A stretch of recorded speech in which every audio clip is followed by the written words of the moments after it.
সামনে আসছে বসন্ত, ভালোবাসার দিন আর মহান ২১শে ফেব্রুয়ারি।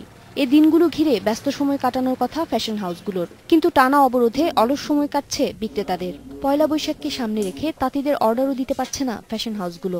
আমরা এমনি সাধারণভাবে প্রতিদিন হয়তো ১৫-২০টা শাড়ি বিক্রি করি বা ১০-১৫টা শাড়ি বিক্রি করি, এখন ১টা-২টা শাড়ি বিক্রি হয়, মানে এত অবস্থা খারাপ আছে। আমাদের ঠিক সময় মতো শোরুম খোলা হয়, বাট মানে কাস্টমার আসে না, আমাদের বিক্রি করতে অনেক সমস্যা হয়। দোকান ভাড়া, কর্মচারীর বেতন, ব্যাংক ঋণ সহ যাবতীয় খরচ বহন করতে হিমশিম খাচ্ছে দেশীয় ফ্যাশন হাউসগুলো। তাই চলমান পরিস্থিতির প্রতিবাদে বেইলি রোডে এক প্রতিবাদী মানববন্ধনের আয়োজন করে তারা। আমাদেরকে বাঁচতে দিন। আপনারা দেখছেন দেশীয় ফ্যাশন হাউসগুলো কিভাবে ধ্বংসের মুখোমুখি এসে দাঁড়িয়েছে। আমাদের এই ক্ষতি আমরা কি করে পোষাবো তার একটি পথ আমাদেরকে বাতলে দিবেন। মানববন্ধনে জানানো হয়, চলতি মাসের টানা অবরোধে ফ্যাশন হাউসগুলোর লোকসানের পরিমাণ ৫০০ কোটি টাকা।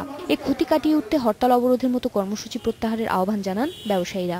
শুক্রবার শনিবারও আমাদের হরতালের আওতা থাকতে হয়। এই অবস্থার অবসান চাই। এটা কোনো ক্রমে আমরা সহ্য করব না। অনেক হয়েছে, এনাফ ইজ এনাফ। আমরা এই হরতাল অবরোধের অবসান চাই।